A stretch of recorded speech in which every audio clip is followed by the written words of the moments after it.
welcome to What Is It About the Weather, where once a week we get together and explore the many ways that weather intertwines itself into our lives. I'm your host, Mark Jelinek, and this week we're going to be exploring the idea of our ability to cheat weather. That's right, you heard me, cheat weather. But before we get into the topic today, let me take a moment, as always, to say thank you to all of you who are supporting the podcast. From those who have moseyed on over to Patreon, kicked in a little something to keep us cost neutral, to those telling others about the podcast, to those giving me thoughts and ideas and feedback. Whatever way you are supporting the podcast, it is greatly appreciated. I've had my first cup of coffee and it's still dark outside. Spring morning, kind of my temperatures, not too hot, not too cold, could kind of step outside and be comfortable and enjoy that cup of coffee. So that's down. Well, that's one of the rules, right? No podcasting before at least one cup of coffee. And I told you guys about green rain last week. Still got it going on here, but the good news is we've had some rain to wash it out. I just, it's one of those things. If you ever, we did the non-aqueous rain, right? We were talking about more things like Sharknado and fish and other things that fall from the sky. But I will tell you that I think pollen, this heavy, thick pollen, qualifies. But there's the counterbalance with that. Usually with the creeping of pollen into the air, it also means a lot of blooming going on, and we certainly got that in my area. And for those that are enjoying springtime, I hope you're having similar displays of color showing up in your neck of the woods. And with keeping with last week's trend of trying to stay under 30 minutes, we're going to try to do it again. I know, I had a few episodes in there. Good run. We're a little lengthy. Not really horribly so, hopefully. But trying to knock it down by a few minutes here and there. Keep things moving along. So without further ado, let's go ahead and jump into the main topic. I'm not going to get into a big, long, no soapbox stuff this week. No Weather Ready Nation. Although, there is the whole SafeSpaceSelfie thing. I'll put a link in the show notes if you're interested, where you're supposed to take a picture of do a little selfie in your safe space for dangerous weather. No National Weather Podcast Month. None of those things to fill up. So let's move on. Cheating weather. That's what we're talking about today. And for this story, we're bringing so many big things together. Weather, affects us all every day. Sports. Many of us participate in sports. Many of us have participated in sports in our lives. Many of us watch sports. So it impacts a lot of us around the globe. I mean, you look at just about any country, and while the sport may change, there's almost always that item that brings us together as a community in different ways, sometimes in enjoyment. We got the Soccer World Cup coming up this year. In the U.S., as an example, we just had the college basketball finals.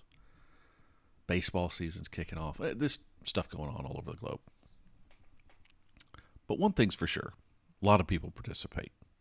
And then, of course, we're going to bring conspiracy theories into all this. Well, got to do it every so often.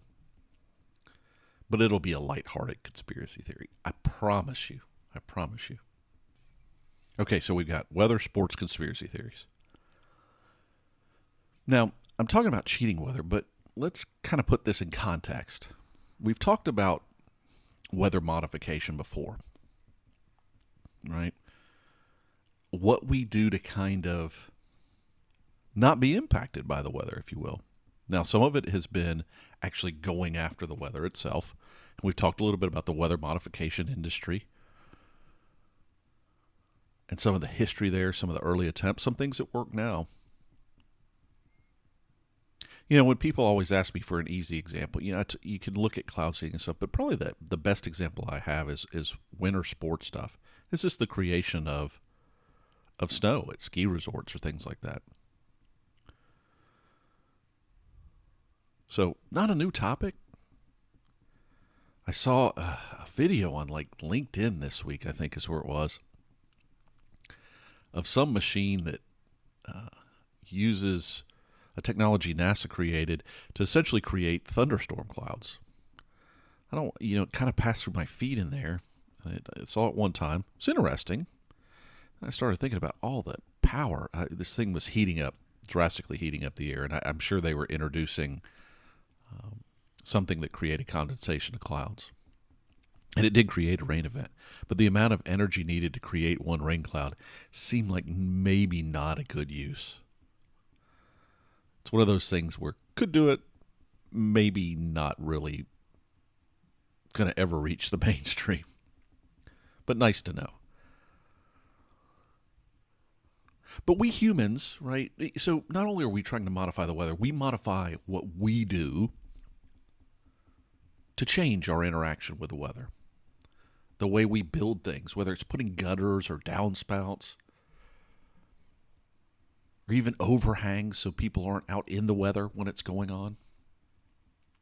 And you think about it, a simple shade, whether it's some cafe sitting somewhere or just on a building, off a house, can protect you from the sun, from the rain. So many things it can do. And we've been doing that forever, right? We also do it in what we wear. Whether it's an extension like an umbrella that we might carry around, that again, you can use it for both sun and rain. Or just in the type of clothing we wear that we've waterproofed. And we've talked about a lot of these things over time. But we also do it in the way we behave. We may make a choice not to go out in the weather. So we modify our plans, our activities. And this is particularly true of sports. Now, when I was a kid growing up, I actually loved when weather intervened. Nothing I loved more than playing sports in just the nastiest weather. It's a lot of fun. It adds an element of chaos, if you will, to what's going down. So these outside activities, whether it's just the simple us transporting ourselves from A to B, or things that we might do more commonly for lengthy periods of time outside, including sports, right? A lot of sports we've transitioned inside, but a lot of them we still play outside, and we like it. I mean, that's the whole point, right? Still drives me crazy that, I understand why we do it, why we put some of these sports that should be played outside indoors and charge lots of money to watch it. I get all that. But the actual playing for us every day, so often it's out in the elements. And to me, that's where it should be. Now, during this spring time of year, there's a sport that is played globally. There are not a lot of them. I can think of soccer/football as being one of them that's kind of known the world over. It's probably the most recognized sport globally. But another one that's well known around the globe is golf, for all oddness about it. And I think it's because golf is as much about being outside as it is specifically just about the sport. Right? It is about getting outside. It's not a game that's been changed drastically so we can play it indoors. We look at football/soccer, and there's so many arenas, or even, one of the things that I played growing up is indoor soccer, right? So we've modified that. And yes, there are driving ranges inside and ways you can play with virtual reality. You can play golf indoors, but it's not the same. So one aspect of that sport, compared to almost any other sport, specifically, is about being outside, about taking a walk through nature, if you will, as part of the sport process. And while it's not necessarily the easiest sport to pick up, and it's certainly not inexpensive, I do think that that's been part of the appeal, this being outside. So, of course, weather comes into play. Can't avoid it. But, it's really, see, we watch it. We create that connection. So weather and golf kind of go hand in hand. And in this season, we kind of get the kickoff season, if you will. Warmer temps are coming for the northern hemisphere. I realize I'm talking very generally northern hemisphere, but even, I would say the same. Even in the fall, I've never been, you guys know, I'm not a big fan of the course seasons in terms of outdoor activities. But the transitional seasons of spring and fall, they add so many interesting dynamics that make doing sports or doing outdoor activities interesting. So with spring, you have warmer temps. I mentioned the colors coming out. And certainly in my area right now, it's vibrant. Just all sorts of incredible colors coming out. And quite frankly, it gives us a chance to limber up after a long winter tucked away, if you will. Right? Gives us out of our sitting, sedentary, not doing anything mode into being more physically active, which is also a good thing. So people all over the world are kind of kicking that into motion. Yeah, some people play golf in the winter. It's just hardcore people, I guess. Now, on a professional level, it also signifies something very meaningful and significant that's going on this weekend. Doesn't make this podcast episode any more or less interesting, but there's a tradition in the world of professional golf that's been going on for many years called the Masters. And it's considered a major tournament, if you will, in that sport. And for golf, it's a major tournament that always stays at the same location, which can't be said for most of the other majors. You know, there have been times when some of the other majors have stuck to a course for an extended period of time, but generally speaking, they rotate. But not in the Masters. Always played in Augusta, Georgia. Just, I don't know, a couple hours away from where I am right now. And one of the things that's interesting with that whole thing is the timing, right? I talked about how everything's coming into, full visual vibrance in my vicinity right now. And this is one of the things that the Masters is well known for. So even people who are not big golfers can appreciate the Masters for the stunning beauty of the course. The flowering plants, just how it matches with nature. So I know some people that enjoy it not even for the golf, but just the stunning visuals. Now, as you can imagine, getting that delicate balance, the timing right and everything else, means weather's probably involved, right? Spring coming at just the right time, if you will. But also the sport itself. You know, whether you look at golf in general, what weather element don't you have that impacts the game, right? Whether it's the wind, the heat, humidity, rain, all these things factor into golf. And what some golfers try to avoid and others like to have. And the Masters has all that, hands down, every year. You know, there's some rain that's going to roll through the tournament.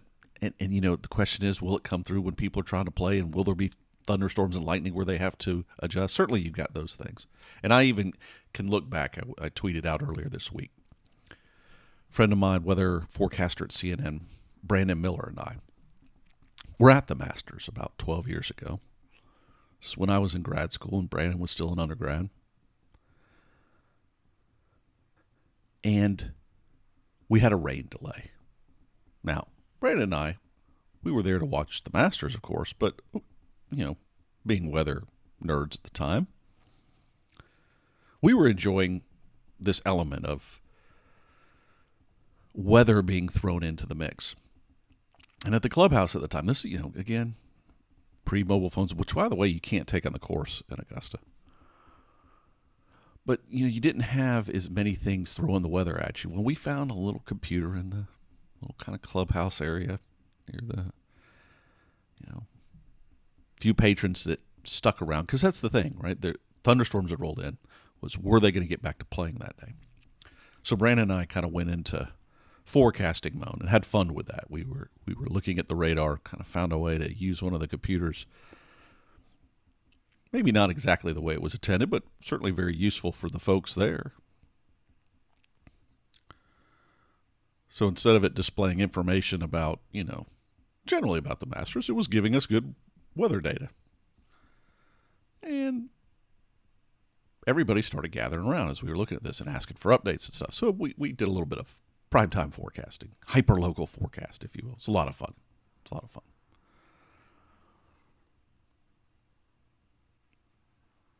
But the course is also impacted by all this weather event. So, that's a rain delay. That impacts play, if you will, in terms of it starting and stopping, because, didn't want people out in dangerous weather. But one of the things Augusta and the Masters is well known for are the greens, and they're very fast, they're very complex, very tricky. And rain has a major impact on that. It tends to slow things down, so it can change the scoring. It has a real impact on the game. And even things like wind. There's some holes that are set up. There's one that's a very short hole, relatively speaking. Yet there's water involved. And the wind plays a particular importance because it being a short hole, players are hitting shorter clubs, which tends to put more loft on the ball, and throws it up into an area where trees at a lower level blocking the wind. But that ball gets exposed. It can do all sorts of things. It adds an interesting dynamic to the play. One that makes what should be a seemingly short, simple hole not so simple. Can wreak havoc on someone's score.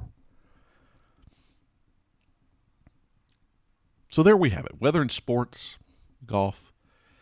But you're probably wondering, where does this conspiracy theory that you mentioned come in, Mark? You kept mentioning conspiracy theory. This cheating stuff, where's all that? Well, it is about cheating weather. And I've mentioned all the things that are blooming this time of year. The azaleas, the dogwoods and such. It's a common tradition in the South. It adds real beauty for, a few weeks to, month or so. And it is part of the season that, we're living here that I do enjoy before it gets too hot by my standards. But it's all about timing, right? It's a spring thing. And for the longest time, people were always amazed that the Masters seemed to have these stunning views. How is it possible? How were they able to pull that off? That's always been the question. So at some point, someone introduced the ice theory. Now, we all know that, things tend to start blooming when it gets warmer. So the ice theory was simply as follows. That if spring was coming too early before the tournament, that Augusta National would bring in tons and tons of ice, put it around the plants in an effort to delay the blooming process so that it was perfectly timed to occur when the tournament was going on, to maximize the effect. Now, ice is used to do such things when flowers are shipped. You might have dry ice involved. The idea just being slowing down the behavior. But the real question is this reality or is it urban legend? Do we really have a conspiracy theory on our hands? Because this rumor's been around for decades, right? And it was funny in looking at it. I even found people that used it as a justification for their own doing of this thing. I was reading about some azalea walk in Houston where somebody was bringing in 8,000 pounds of ice to do this thing, to do what supposedly the Masters did. Now, that story was about 10 years old, and I haven't seen them try it again since. But the funny thing is, I also read stories that would suggest that trying to ice plants in that way, especially since it's likely that the ice is going to melt, and then you're going to have to add more ice because, if you're trying to delay blooming of thousands of plants for a couple of weeks, let's say, you'd have to bring in ice, put the ice in, the ice would melt, then you'd have to add more ice. That if you did that, you may actually make the plants bloom sooner. And while I don't know enough about how azaleas' inner workings go down, the story I was reading about was specifically about maple trees and maple syrup. But the point being that the sap flows, which is what this person, this azalea event was trying to do. They were trying to slow the sap. But the sap speed actually increases when things are going between freezing and non-freezing. That's actually what triggers the behavior, is the back and forth. Again, don't know if that applies to azaleas, but the idea essentially is the blooming takes place because the whole kind of getting cold, uncold creates that heart pumping, if you will, for the plant and gets things moving along. So actually putting ice on the plants, unless you knew that the ice wasn't going to melt at all, and you were going to be able, you think about how much ice that would be. I've had the pleasure of being on the course in Augusta and have walked around and know how many plants there are. And I think you would ruin the course, literally, to try to bring in the amount of ice that would be needed to do such a thing. Now, I could see it if you were trying to do it for a day. Like, let's say you put one batch in and try to slow things down. But like I said, what if you ended up speeding it up? What if you counteracted what you were trying to do? But really, probably what killed the belief in this whole thing off was just last year. We had a very mild winter and a very early spring, and everything bloomed early. And it was the same in Augusta. Everything was green at tournament time, and there were still a few things blooming, but most of the color was gone.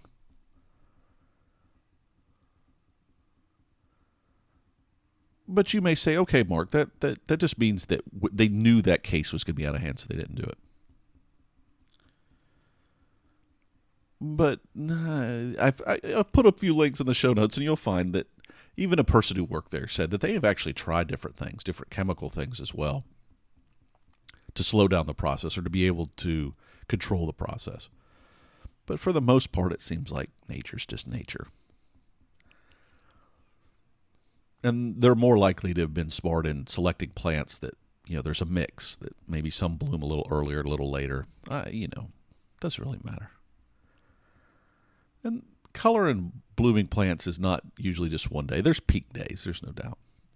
But it lasts long enough to where you probably get a little leeway. So if spring's roughly at a certain time every year and the tournament's roughly at that time every year, it's likely just nature doing its thing. But who knows? Maybe somewhere in the inner workings underneath the course, there's a whole secret tunneling system through which they can transport all this ice. This unseen ice that magically shows up in dump truck sizes, in big old tons of dump trucks, because that's what you would need. Or maybe they just ice a few at visually specific locations that make it ideal. Who knows? What I do know is this is a kind of conspiracy theory I like, because if it's real, if it's not, it doesn't matter. It's not hurting anybody. Except somebody in Houston who tried to ice all their azaleas. I'm still curious if that worked. And I never saw a follow-up story. So I'm going to assume it, maybe it didn't give the results that he was hoping for. Or it's not been repeated since. So it seems like here we've busted the idea of cheating weather. Doesn't mean we won't keep trying. Doesn't mean we won't keep trying to modify things or modify our behavior. But when you try to do things on a scale of what this theory was, it's just not easy or cost effective. Or can magically happen unless they've got some underground ice production plant. Maybe they do. I just don't know. Maybe they got that and I'm just unaware. Stranger things have happened. But so far it seems like it's just not plausible. So for all of you who are watching the Masters or enjoying it this week in person, enjoy the beauty, because it's incredible. It's incredible. And just know, weather played a role. And we're likely just letting weather play out. All right.